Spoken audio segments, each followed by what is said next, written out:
Salut Pierre, très content de Salut. te retrouver pour cette nouvelle émission du Data Sommelier qui tourne autour de OpenFlow. Alors pour la petite histoire, c'est ta deuxième apparition au Talk. On avait déjà parlé de NiFi 2.0 ou de la sortie de NiFi 2.0 il y a quelques mois, peut-être une grosse année déjà de Ouais, ça. ouais. Ensuite, j'avais suivi un petit peu ton actualité. Tu étais chez Datavolo. On avait prévu de faire un talk sur Datavolo et v'là-t-il pas que, paf, tu te fais racheter par Snowflake. Et du Exactement. coup, ça a un petit peu changé un peu notre agenda de recording. Voilà, on a attendu que les choses s'apaisent, etc., pour faire un zoom sur OpenFlow. En tout cas, welcome again. Eh ben, merci pour l'invitation, toujours un plaisir de discuter. Effectivement, il fallait attendre que le summit, Snowflake, soit passé pour qu'on puisse parler plus librement de tout ce qu'on faisait. Donc, ça va ouais, très, très content d'être là. Merci pour l'invitation. Alors, OpenFlow, c'est un sujet chaud du summit, hein, c'est une grosse annonce. Et on va voir un petit peu, on va ouvrir le capot sur OpenFlow. Donc, plateforme d'intégration de données, on peut le dire comme ça, hein, Ouais, complète, ouais, tout à vraiment. fait, c'est ça. Ouais, l'idée, c'est ça, c'est de fournir une solution, intégrée dans l'écosystème Snowflake, pour tout ce qui est, déplacement de données. Alors, on peut évidemment penser en premier lieu à tout ce qui est ingestion de données pour ingérer les données dans Snowflake, ce qui est effectivement le use case numéro 1. Mais ça peut être aussi pour le sens inverse, donc tout ce qui est reverse ETL pour mettre à disposition ce qui est fait dans Snowflake vers des systèmes externes, donc vraiment sortir les données. Et on peut aussi imaginer des use cases où la source et la destination sont totalement indépendantes de Snowflake. C'est des choses qui peuvent arriver. On a des discussions sur ces cas de figure qui restent très marginaux. Ouais, alors ça vient vraiment compléter efficacement la plateforme Snowflake qui devient, on peut le dire, un tout en un quasiment, hein. Qu'est-ce qui Ouais, manque encore? Je vois pas trop. Plus bah, beaucoup, il c'est manque plus grand chose. bah, il y a pas mal de choses qui sont faites autour des agents. Il y a pas mal de choses qui vont arriver, même s'il existe déjà des choses, mais effectivement, qu'est-ce qui manque? Je sais pas, je saurais pas te dire. Ça a l'air déjà, très complet, effectivement. Donc, on va retrouver des éléments de NiFi évidemment, puisque c'est le socle, de base, Ouais, avec, quelques petites subtilités d'architecture et on va justement aussi zoomer là-dessus. ouais, tout à fait. Alors effectivement, peut-être, très, très rapidement, je reviendrai sur l'aspect open source, Apache NiFi. Je sais pas si tout le monde visualise très bien ce que c'est, je reviendrai rapidement là-dessus. Mais effectivement, l'idée, c'est Snowflake OpenFlow, c'est de se positionner pour tout ce qui est, on va dire, déplacement de données autour du périmètre Snowflake, soit pour ingérer des données dans Snowflake, soit pour sortir des données de Snowflake vers d'autres systèmes. Euh, ce qu'il faut garder en tête, c'est que jusqu'à présent, Snowflake développait ce qu'ils appelaient des connecteurs, mais qui étaient, on va dire, des développements individuels pour des solutions spécifiques. Il y avait par exemple un connecteur Kafka qui était un Kafka Connect connecteur. Il y avait des connecteurs pour ServiceNow, pour Postgres, pour faire du CDC, etc. Mais c'était des solutions individuellement développées Ouais, qui n'étaient pas forcément consistantes. du point à point. Voilà, exactement. Donc maintenant, l'idée, c'est d'avoir cette plateforme, cette solution Snowflake OpenFlow qui fournit une couche cohérente et consistante pour se connecter à tout et supporter tous les scénarios en termes de quelle est la destination, quelle est la source. Ouais, parce que, NiFi, c'est quelques années d'historique et quelques centaines de connecteurs, hein. Oui, alors si on remonte effectivement l'historique de NiFi, ça va. Alors moi personnellement, je suis investi sur le projet depuis 10 ans maintenant. Donc ça, voilà, ça ne nous rajeunit pas. Et après NiFi en tant que tel, depuis qu'il a été open sourcé dans la fondation Apache, je dirais que ça doit faire 12-13 ans maintenant. Et on est sur du 15-20 ans sur l'initiation, enfin la création initiale du projet à la NSA, puisque c'est là que le projet a été créé initialement. Voilà, je remettrai les commentaires de notre première interview où on Ouais, faisait un zoom, ouais, effectivement un peu plus détaillé sur l'histoire de NiFi. D'accord, super. donc extract log, preprocess, activate. OK. Ouais, alors effectivement, il y a toujours cette question de ETL versus ELT. Je reviendrai sur, je crois que c'est le slide juste après, où j'apporterai une petite précision. D'ailleurs, je vais tout de suite passer sur ce slide. Voilà, où effectivement, je pense que c'est vraiment important de bien positionner OpenFlow. On est sur du transport de données. dans le sens plus ELT. On n'est pas... Alors, NiFi, et si tu reprends les commentaires de notre discussion de la dernière fois, je pense que j'ai abordé ce sujet d'ores et déjà, puisque c'est quand même un thème récurrent à chaque fois que moi je parle de NiFi avec des personnes, c'est où se situe la frontière, l'overlap avec des ETL classiques. Il y a tout un certain nombre de transformations qui sont possibles dans OpenFlow, mais on n'est pas sur le même spectre de transformation qu'on peut avoir avec un ETL classique. Et donc, qu'est-ce que ça veut dire dans l'écosystème Snowflake? C'est que soit sur la partie gauche du slide, on voit que OpenFlow est utilisé pour amener les données dans Snowflake, dans ce qu'on pourrait dire le bronze layer, hein, si on est sur une architecture en médaillon. D'accord. Et ensuite, on utiliserait quelque chose tel que dbt Project, qui a été aussi une autre grosse annonce du Summit, pour tout ce qui est transformation et, on va dire, promouvoir la donnée vers le silver, le gold layer. Et si on est attentif, on voit qu'OpenFlow est aussi tout à droite. Et donc, c'est ce que je disais avec le concept de reverse ETL, où les éventuelles transformations et changements sur les données qui ont été faites au sein de Snowflake peuvent être renvoyés vers d'autres systèmes externes. Donc ça, c'est des use cases assez classiques. D'accord. Donc, OK, donc ingestion initiale avec OpenFlow. Éventuellement, s'il y a de la grosse transfo, on repasse par DBT ou du SQL, je dirais, Ou des traditionnel. tasks, ou du UDF, ou enfin bon voilà. Après, il y a tout un écosystème dans Snowflake qui permet de faire des transformations assez poussées. Alors moi, je suis pas un expert sur les différentes solutions Snowflake pour tout ce qui est transformation, mais effectivement, l'utilisateur irait vers la solution avec laquelle il est le plus à l'aise.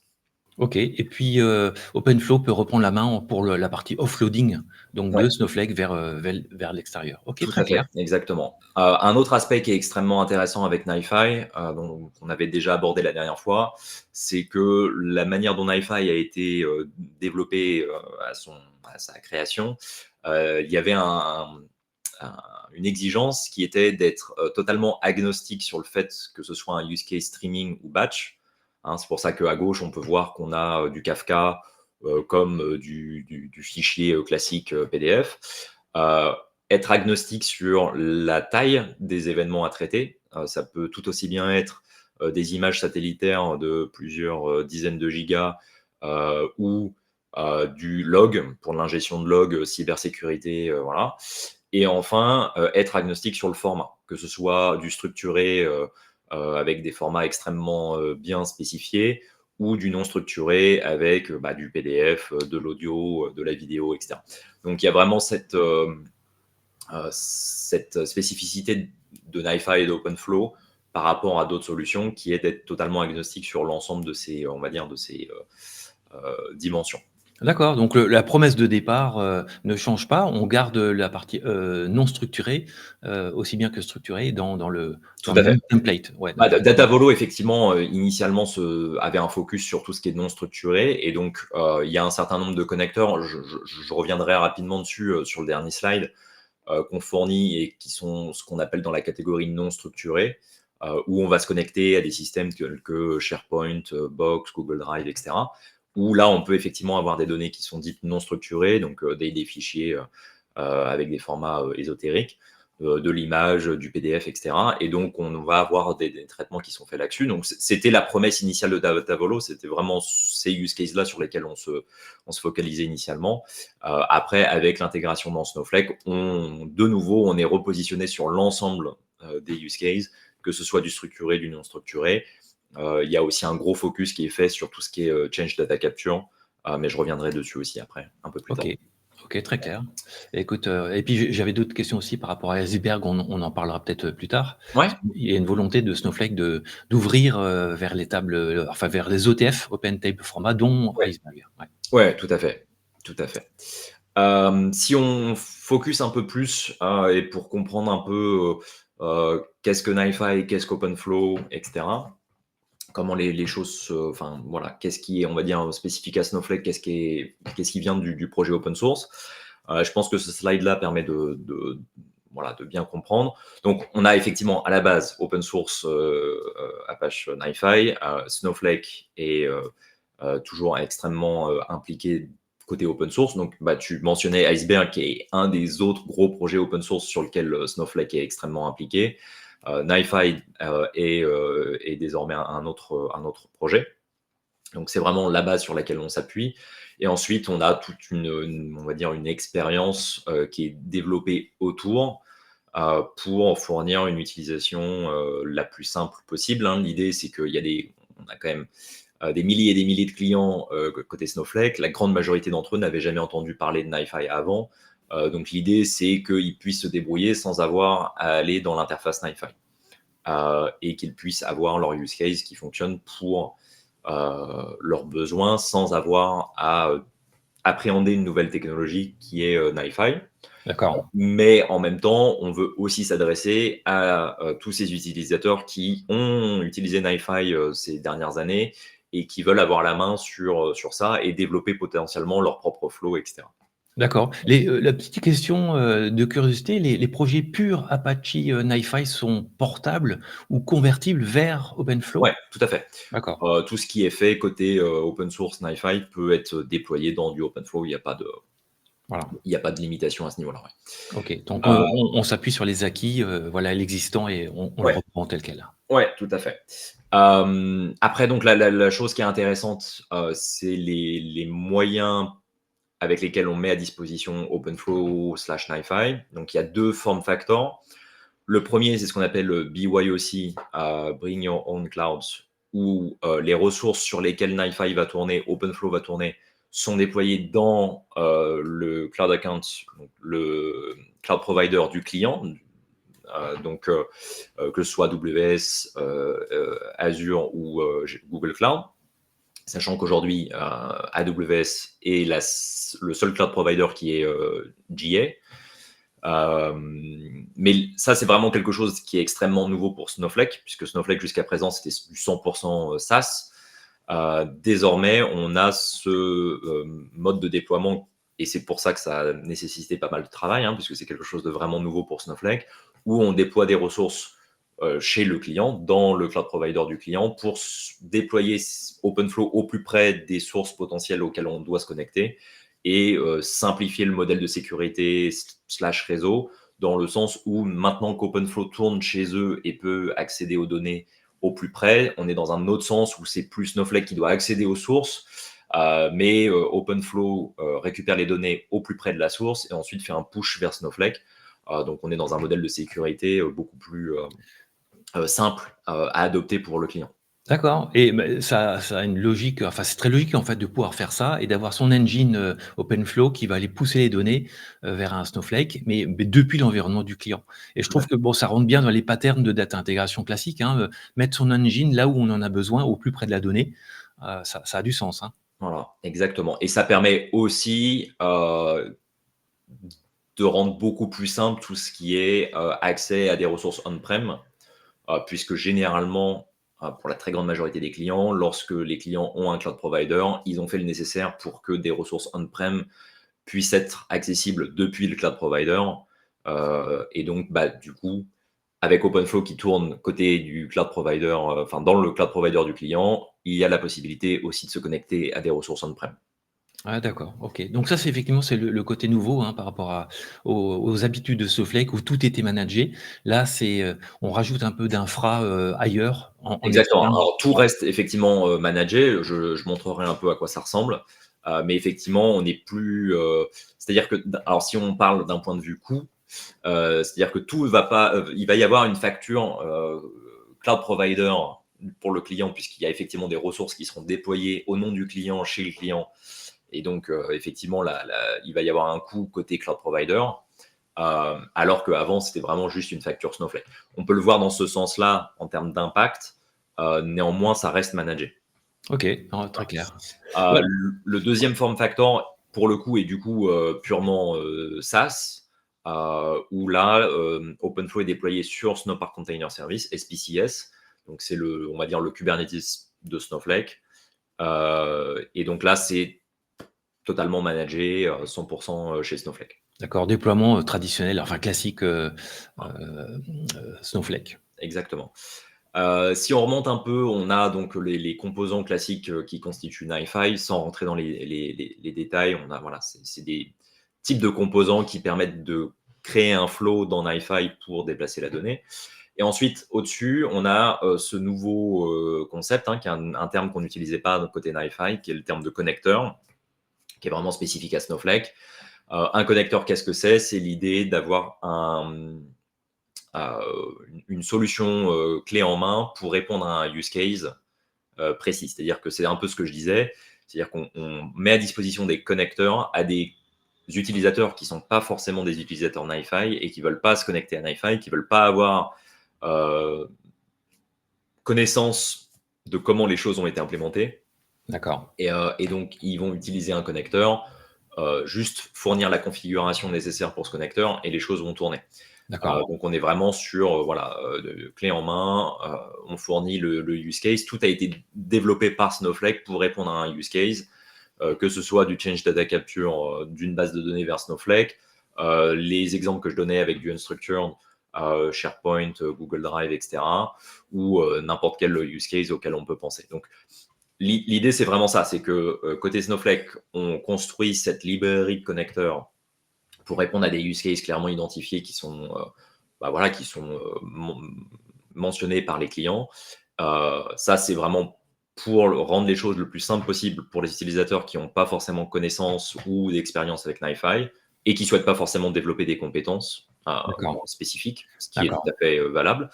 Mais néanmoins, on offre aussi la possibilité pour un utilisateur de dire « Ah, bah moi, je connais NiFi, je veux utiliser NiFi, je veux customiser, je veux faire des choses custom. » Et dans ce cas, on accède à l'interface NiFi et on utilise NiFi de la manière dont on a l'habitude.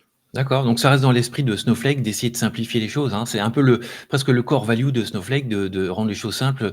On l'a vu pour l'AI, en fait, rendre des choses compliquées très simples au travers d'une interface accessible. Donc, exactement, et c'est vraiment le focus. Alors, il y a énormément de choses sur lesquelles on travaille actuellement, parce que les choses telles qu'elles sont disponibles aujourd'hui peuvent être plus simples, et c'est ce sur quoi on se concentre, c'est la simplification au maximum, tout en gardant cette option de dire « Ah, on a un expert user qui veut customiser, il faut que ce soit possible. » Mais le scénario de base, c'est l'utilisateur ne doit pas avoir connaissance de la complexité sous-jacente, et ça doit être le plus simple possible. Ok, très bien. Je ne sais pas si tu avais prévu de parler de l'AI et de l'agent, mais tout ce qui est, tu sais, vibe coding, English engineering, ça fera peut-être partie d'un lot de roadmap. Ouais, alors on a des choses qui sont prévues. Alors il y avait quelque chose qu'on avait déjà un peu chez Datavolo, qui était on va dire en preview. C'était vraiment des AI assistants pour tout ce qui est data engineering, pour on va dire du text to flow, donc je décris mon use case et on va générer un flow dans NiFi pour répondre au use case. Ça, c'est des choses qui vont revenir. Forcément, qui dit acquisition dit énormément de travail pour intégrer tout ça dans la plateforme Snowflake. Donc il y a un certain nombre de priorités qui ont changé, mais ça, c'est des choses qui reviennent. Ok, très clair. Très, très rapidement, mais les choses assez classiques, c'est le slide assez classique, je vais passer très rapidement. NiFi, l'idée, c'est d'avoir du low-code ou même no-code pour gérer tout ce qui est déplacement de données sans avoir à coder des choses spécifiques. Ensuite, on a vraiment la puissance de NiFi dans le sens où on a des centaines de processeurs qui permettent de se connecter à peu près à tous les systèmes inimaginables. On supporte le streaming, on a une intégration très poussée avec Snowpipe Streaming. On a d'ailleurs une intégration avec la V2 de Snowpipe Streaming qui a été aussi annoncée au Summit, qui est actuellement en preview, où on a des gains de coûts et de performance. Donc ça, c'est des choses qui arrivent, et ça permet aussi des use cases avec du exactly once et ce genre de choses. La flexibilité de déploiement, c'est ce que j'ai décrit avant. Tout ce qui est en termes de sécurité, gouvernance, on a l'intégration directement dans Snowflake avec son système de rôle. Donc ça, c'est quelque chose sur lequel on a passé pas mal de temps. C'est-à-dire que tout ce qui est sécurité dans NiFi est totalement intégré avec le modèle de sécurité qui est assez spécifique à Snowflake, avec la création des utilisateurs, les rôles, la hiérarchie de rôles, etc. Donc tout ça, ça a été portés dans OpenFlow. Et ensuite, tout ce qui est monitoring et alerte, on a mis en place tout un système de télémétrie directement intégré, encore une fois, avec Snowflake. Ça, c'est quelque chose, pour avoir utilisé NiFi pendant très, très, très longtemps, on disait souvent, lorsqu'un utilisateur avait un problème, check ce fichier de log et dis-moi ce que tu vois. Sauf que lorsque NiFi tourne dans Kubernetes, accéder à un fichier de log, c'est pas forcément le truc le plus simple. Alors effectivement, dans Kubernetes, on peut effectivement rediriger les logs vers la sortie standard et puis ensuite exporter ces logs vers un CloudWatch pour AWS. Enfin voilà, on peut faire des choses, mais ça nécessite des choses qui sont un peu compliquées. Là, avec ce qu'on a fait dans OpenFlow, tout est envoyé dans Snowflake. Ce qui fait que c'est ultra simple de monitorer et checker les logs des déploiements OpenFlow directement dans Snowflake avec du SQL. C'est vraiment quelque chose qui est top. L'intérêt de la plateforme tout en un, géré de bout en bout, y compris Exactement. les logs, la sécurité. Clair. Bon, Exactement. c'est ça l'intérêt, la plus-value aussi, hein, c'est clair. Exactement. Ça, c'est un slide, un schéma qui, à mon sens, explique un peu mieux ce que j'ai essayé de dire un peu avant. Dans les deux modèles de déploiement, donc à droite, on a, on va dire, l'environnement Snowflake. Donc, on a ce control plane OpenFlow qui permet de manager, d'avoir une vue globale de ce qu'on fait. Également, voir la librairie des connecteurs, tout ce qui est gouvernance, observability, etc. Donc ça, c'est la partie côté Snowflake. Et ensuite, on a les deux modèles de déploiement. On a la version SPCS. Et ensuite, on a ce lien ici qui, alors je ne sais pas si on voit ma souris, mais le lien qui est entre SPCS et le Customer VPC qui symbolise l'option d'avoir un private link entre SPCS et le Cloud Account du client.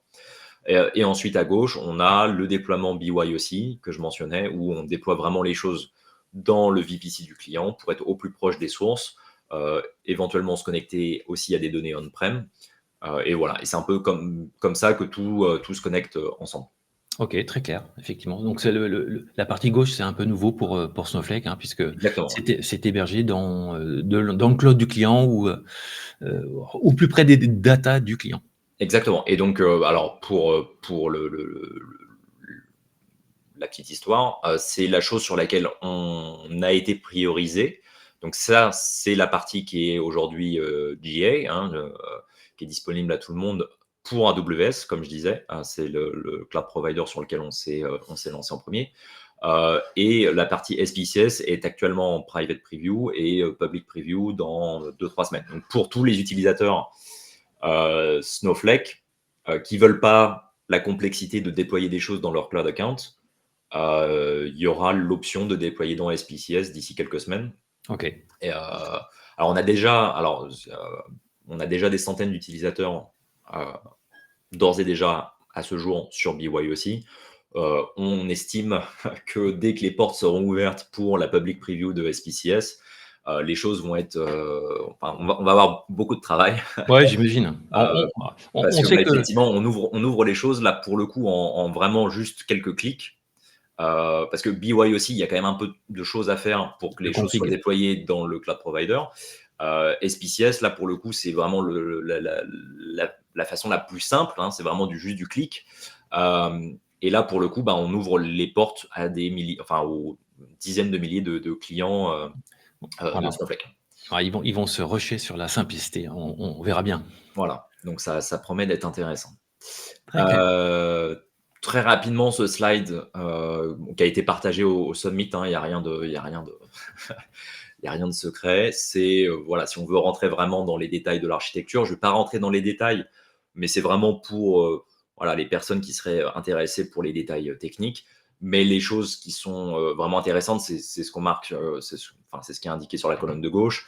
C'est l'intégration vraiment dans la plateforme Snowflake, tout ce qui est SSO avec Snowflake, le modèle d'autorisation avec les rôles qui sont spécifiques à Snowflake. Donc vraiment l'intégration, comme on le disait avant, la sécurité qui est clé, le secrets management avec l'intégration avec les secret managers du client, si jamais il utilise déjà des secrets managers qui lui sont propres. Et ensuite, tout ce qui est private link et l'encryption, enfin le chiffrement des données. Je perds mes mots en français. Le chiffrement des données, c'est aussi quelque chose qui est disponible. Ouais, quand on voit ça, ben, on comprend pourquoi il y a un peu d'intégration, hein, entre 2 plateformes, Il y a eu un peu de taf. Il y a ouais, eu un c'est peu de clair. taf. Bon, après, enfin, entre le moment de l'acquisition et la GA sur AWS, on est quand même sur 6 mois. Donc, ça a été 6 mois qui ont été assez intenses. Mais voilà. D'accord. Alors, je sais que tu as prévu une petite démo, voilà, Alors, donc juste avant ça, un dernier slide et après, je switcherai sur le partage d'écran. L'idée de ce slide-là, bon, encore une fois, hein, le point clé, c'est n'importe quelle source, n'importe quelle destination. Les choses qui sont, alors on voit ici beaucoup de choses qui ont toujours été présentes dans NiFi. Il y a un certain nombre de choses qui sont spécifiques qu'on développe de manière extrêmement active avec des partenariats directs avec les solutions, enfin les providers de ces solutions. Un partenariat avec Oracle a été annoncé d'ailleurs pendant le summit pour avoir du Change Data Capture Oracle vers Snowflake. Ça, c'est quelque chose qui arrive d'ici quelques semaines. d'accord. Donc, effectivement, un gros focus sur le Change Data Capture depuis des bases de données vers Snowflake. Comme je disais, on a le Reverse ETL aussi qui est disponible, c'est-à-dire qu'on a ce concept de stream dans Snowflake qui permet d'avoir un stream d'events sur une table ou sur une vue qui permet de voir tout ce qui s'est passé et d'appliquer ces changes vers une source, enfin vers une destination du choix du client. Voilà. Et après, on a tout ce qui est non structuré que j'ai déjà mentionné avant, avec du SharePoint, du Drive, etc. Alors après, je crois qu'on en avait déjà parlé il y a un petit moment, mais j'aime toujours parler un peu du unstructured très rapidement parce que souvent les gens se disent ouais bon bah c'est juste si on récupère juste des fichiers, éventuellement on fait de l'OCR pour extraire les données texte et puis ensuite faire du chunking et pousser ça et puis bon bah voilà c'est fait. Alors c'est un peu plus compliqué que ça parce que non seulement il faut récupérer les données, mais il faut faire du CDC aussi, c'est-à-dire que si les fichiers sources ont été modifiés, il faut appliquer ces modifications. Et généralement, ces use cases, c'est pour alimenter des applications de type RAG, donc discuter Ouais, avec ces données, hein, c'est le use case très classique. J'ai vu certains de tes posts récents où tu fais ce genre de choses, donc tu es très au point sur le sujet. Euh, j'essaye. Mais donc, du coup, un aspect qui est extrêmement important, prenons l'exemple SharePoint. OK, donc on récupère toutes les données qui sont dans SharePoint, c'est super. Et puis ensuite, bon, dans Snowflake, on utilise Cortex, Cortex AI, Document AI, pour poser des questions sur nos données. C'est super. Maintenant, si on met à disposition cette application RAG à nos employés au sein de l'entreprise, peut-être que si je pose une question sur, je sais pas, les revenus du prochain quarter, peut-être que la réponse que j'obtiens moi en tant qu'employé lambda doit pas se baser sur des documents qui sont uniquement accessibles au PDG. Ouais, Donc c'est là où la complexité intervient, c'est-à-dire que non seulement il faut les données, mais il faut aussi les métadonnées et en particulier les autorisations, les permissions qui sont appliquées sur ces fichiers pour que lorsque on fait le chunking, etc., tous ces chunks de données ont aussi euh, notion de ces permissions pour que lorsque moi je pose une question à Cortex AI, il n'utilise que des chunks auxquels moi, utilisateur lambda, j'ai accès dans SharePoint. Et ouais, ça, il faut que ce soit maintenu en temps réel parce que si un document qui était par erreur accessible à tout le monde, il devient accessible que au RH, par exemple, encore une fois, il faut que ça se soit répercuté sur les données qui seraient dans Snowflake. Donc ça, les données, les use cases unstructured sont très intéressants. Ça a été très intéressant à développer. Donc on supporte un certain nombre de solutions. Mais voilà, j'aime toujours rappeler un peu ça parce que c'est très facile aujourd'hui avec ce qui est disponible sur le marché de faire du RAG. Par contre, dès qu'on veut aller dans un modèle de production, il y a des subtilités qui rendent les choses tout de suite beaucoup plus compliquées. très vrai. Ça mérite une émission numéro, 3 pour ça, parce que c'est un vrai sujet, en soi et je l'ai expérimenté, petitement, j'allais dire, mais ça peut être très complexe, effectivement. Ouais, alors c'est génial, hein. Il y a énormément de solutions pour très rapidement faire des choses, et ça c'est super. Mais effectivement, dès qu'on veut en faire quelque chose, on va dire prod ready, Il y a des subtilités qu'il faut avoir en tête et ça devient tout de suite plus compliqué. C'est une autre histoire, c'est clair. Exactement. OK, on peut switcher sur le partage d'écran et Euh, je vais expliquer un peu à quoi ça ressemble. Alors, voilà. alors Alors, si on se connecte à. Ouais, pardon, excuse-moi. non, voilà, je vois c'est ça, Ouais. ton screen de connexion, c'est ça, Home. Exactement. Donc là, on imagine que je suis un utilisateur Snowflake. Je me connecte sur Snowsight, hein, l'UI, l'interface classique de Snowflake. Alors, où se trouve OpenFlow? On est ici, on va dans Data, et ensuite on a OpenFlow ici. Donc c'est là où on est caché. À savoir que si vous êtes, alors les personnes qui nous écoutent, si vous êtes sur un trial account, un compte d'essai de Snowflake, aujourd'hui, OpenFlow n'est pas disponible. La raison est purement technique, c'est pas qu'on ne veut pas donner accès, mais encore une fois, aujourd'hui, vu que la seule façon de consommer OpenFlow est BYOC, en fait, les images qui permettent de déployer les ressources sur Kubernetes dans le cloud provider du client, ces images sont sur un image registry qui n'est pas disponible aux utilisateurs d'essai.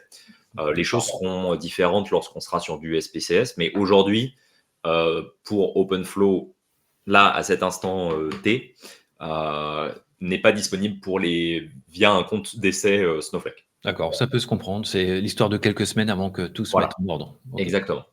Donc voilà, donc on a OpenFlow. En haut à droite, on a un Launch OpenFlow ici. Alors, encore une fois, aujourd'hui, pour les personnes qui veulent utiliser là tout de suite maintenant, on est uniquement sur du BYOC, à moins que vous soyez partie intégrante de la private preview de SPCS, mais je pars du principe que non. Et donc, pour que ce Launch OpenFlow fonctionne, il y a un certain nombre de prérequis qui sont nécessaires. Donc ça, c'est des choses qui sont à garder en tête. Donc juste voir la documentation pour que tout se passe bien. Quand je clique là-dessus, ça m'amène vers l'interface d'OpenFlow qui ressemble à ça. D'accord. Donc l'idée, c'est ce control plane, c'est d'avoir une vue 360 des déploiements. Donc les déploiements, c'est grosso modo où sont nos data planes. Donc on peut très bien être dans du multi-cloud où on aurait un data plane qui tourne dans mon compte AWS, mais aussi dans SPCS, mais aussi dans Azure, ou dans Google Cloud. Donc l'idée ici, c'est vraiment de voir où sont mes data planes, donc où est-ce que je peux déployer des ressources OpenFlow. Donc là, bon, aujourd'hui, j'ai que du AWS dans cet environnement-là, mais on pourrait avoir du SPCS et plus tard les autres cloud providers. D'accord. Donc ça, c'est l'idée. On peut en créer des nouveaux, bien entendu. Et ensuite, on a ce concept de runtime. Donc le runtime, c'est le nom pour un cluster NiFi, hein, de manière très simpliste. Un runtime, c'est un cluster NiFi qui a été déployé. Et donc là, pareil, on peut voir tous les clusters qui existent. On peut voir très facilement, on gère tout ce qui est les upgrades. Donc ça, c'est pareil, c'est un point qui a toujours été un sujet de manière générale pour n'importe quel software. Hein, c'est comment gérer de manière non disruptive les upgrades. Donc ça, c'est des choses qui sont rendues extrêmement simples dans l'interface. Et donc, on déploie ces runtime. Donc, on peut créer un runtime, choisir dans quel déploiement c'est déployé, donner un nom. On a des t-shirt size pour les ressources qui vont être déployées. On peut gérer l'autoscaling et on peut dire quel est le rôle à utiliser pour cette runtime. Donc, c'est un peu ce que je disais avant. On peut avoir des rôles spécifiques qui ont été créés dans Snowflake et l'associer à cette runtime pour limiter qui a accès à cette runtime. D'accord. Donc là, tout intégré dans l'interface. Exactement. Donc voilà, on peut déployer un runtime. J'irai sur un runtime dans une minute. Juste, je reviens ici très rapidement. On a les connecteurs. Donc, on peut aller dans la librairie de connecteurs. Il y en a tout un certain nombre qui sont disponibles aujourd'hui et on en rajoute toutes les semaines.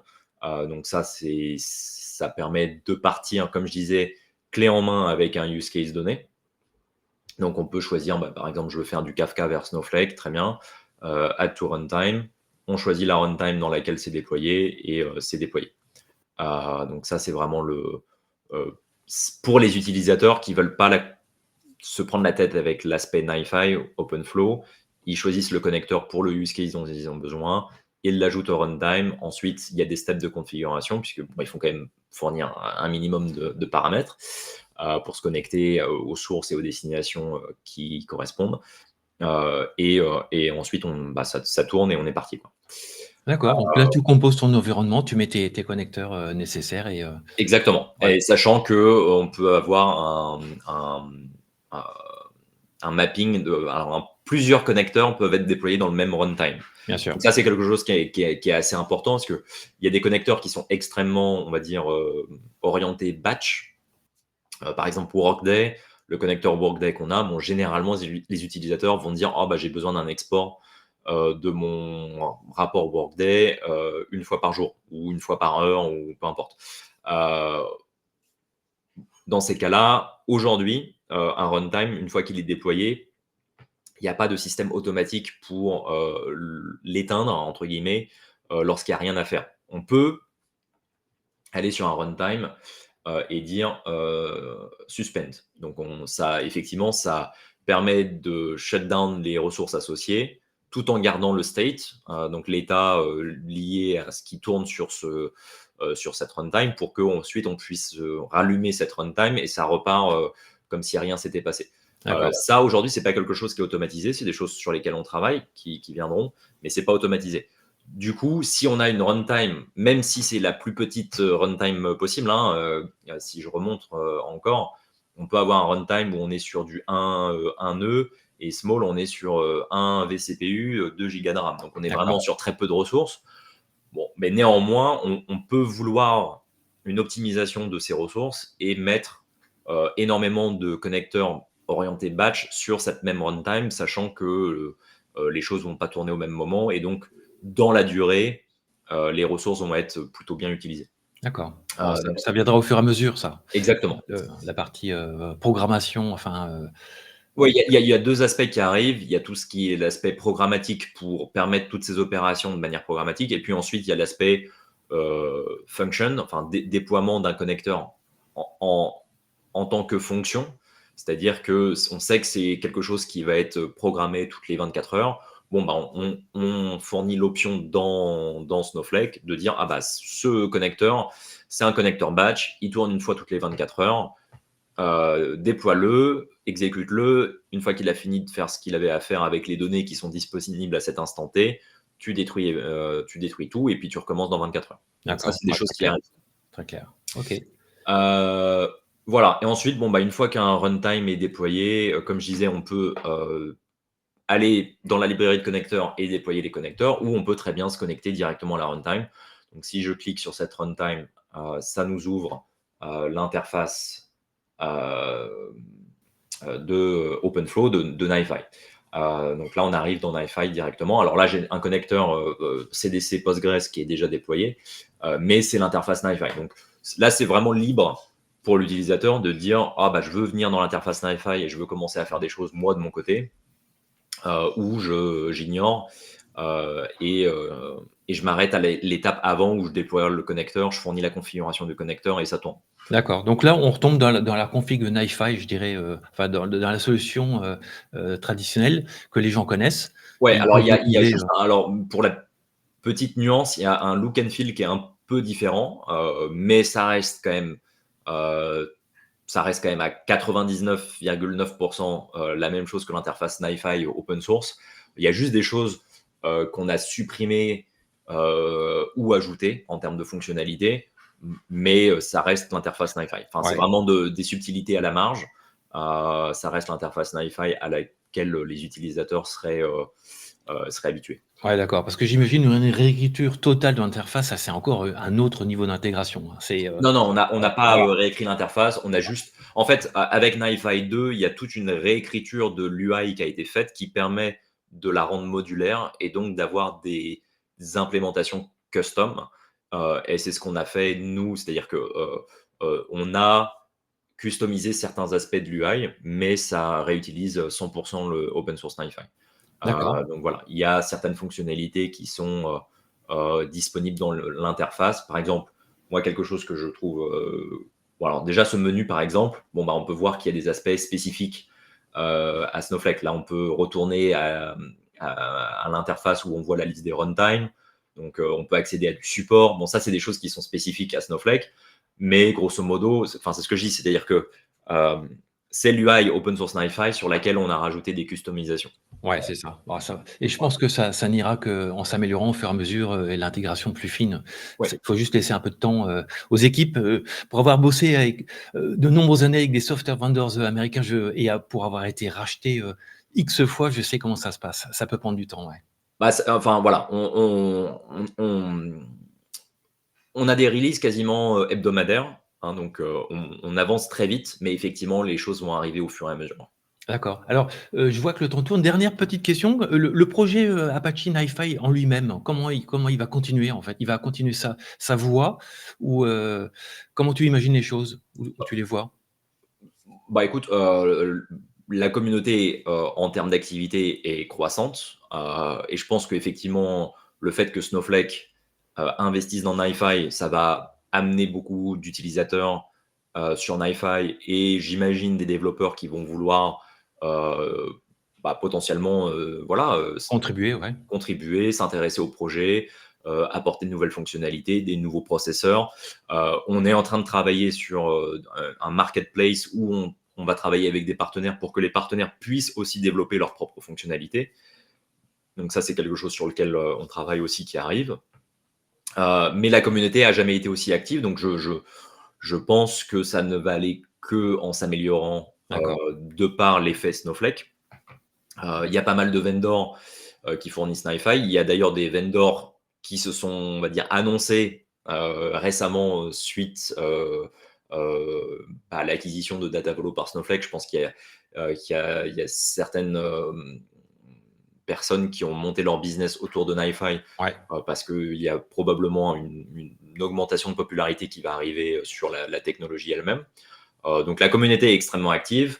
Moi, c'est là où je passe la plus grosse partie de mon temps en tant que développeur. Je contribue principalement du côté open source. Il y a un Ouais, certain nombre de choses. Ouais. tu étais committaire, tu l'es toujours certainement encore, non? Oui, oui, oui, tout à fait. Mais là, on est en train de discuter pour la release de NiFi 2.5, qui va probablement se passer soit cette semaine, soit la semaine prochaine. Donc, non, toute l'équipe est extrêmement active côté open source. Et encore une fois, hein, tout ce qui est, par exemple, pour rentrer dans les détails, hein, on a besoin d'un changement d'API côté NiFi pour implémenter une fonctionnalité qui est spécifique à Snowflake. C'est quelque chose qu'on est en train de faire là en ce moment. C'est quelque chose qu'on est en train de discuter dans la communauté avec tous les autres contributeurs du projet pour que ce soit accepté et pour que que les choses soient faites aussi de telle sorte que les autres utilisateurs, consommateurs de NiFi, puisqu'il y a, encore une fois, hein, il y a beaucoup de vendors autour de NiFi, puissent voilà, dire dans quelle direction le projet doit aller. D'accord. Bah, écoute, merci Pierre pour ce brief. Je sais pas si tu avais prévu je crois qu'on arrive à la fin de la Ouais, présentation, c'est ça? Bah, ouais, ouais. merci pour ça. Puis je sais que tu es au cœur du projet, NiFi, donc je sais que tout va bien se passer, et que, l'intégration avec Snowflake peut prendre du temps, c'est clair, mais ça, c'est comme ça que ça se passe. Mais en tout cas, très content d'avoir pu faire un brief, là-dessus et puis, je sais qu'il y a aussi beaucoup de choses qui arrivent avec, l'AI, les agents et on pourra très bien peut-être un jour piloter, NiFi à la voix, tu sais, en English Engineering, crée-moi un pipeline qui va me faire ceci, cela. J'ai déjà vu des choses qui s'en rapprochent et On donc a beaucoup de choses qui arrivent. ouais, Donc, c'est génial. Beh, écoute, ça fera l'objet d'une émission, d'une énième, émission entre nous. avec plaisir, toujours dispo. Merci Pierre, à très bientôt. Merci à toi. Salut.